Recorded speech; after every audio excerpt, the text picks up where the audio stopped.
Friends, இப்போ தான் first time நம்ம சேனலை பார்க்குறீங்கன்னா மறக்காமல் சப்ஸ்கிரைப் பண்ணிவிட்டு பாருங்கள். இன்னைய எபிசோடில் தங்கமயில் சாப்பிட்றதுக்கு உட்காராங்க. அப்போ ராஜு நம்ம பொரியல் வைக்கிறாங்க. அப்போ கதிர் வேண்டாங்கிற மாதிரி தடுக்கிறாரு. அதுக்கு உடனே ராஜு அது மாதிரி புரிஞ்சுட்டு அதை வைக்காமல் இருக்கிறாங்க. அதுக்கு உடனே மயில், ஏன் காய் சாப்பிட மாட்டிங்களா கதிர் அப்படிங்கிறாங்க. இல்லை, அவருக்கு பொரியல் பிடிக்காது அப்படிங்கிற மாதிரி சொல்கிறாங்க.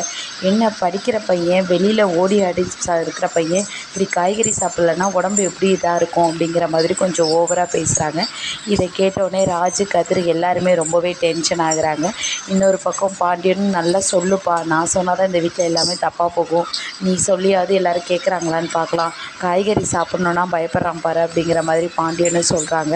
அதுக்கு ஒன்றே இன்னொரு பக்கம் கோமதி, சாப்பிட்றது கூட எல்லாமே உங்கள் விருப்பப்படி தான் அவன் சாப்பிட முடியுமா, அவனுக்கு பிடிச்சதை அவரை சாப்பிட்டோம், அவன் என்னை எதுக்கு தொல்லை பண்ணுறீங்கன்னு சொல்கிறாங்க. இனி என்ன நடக்கும்னு இனி வரை எபிசோடில் வெயிட் பண்ணி பார்க்கலாம். மறக்காமல் நம்ம சேனலை சப்ஸ்கிரைப் பண்ணுங்கள். தேங்க்ஸ் ஃபார் வாட்சிங்.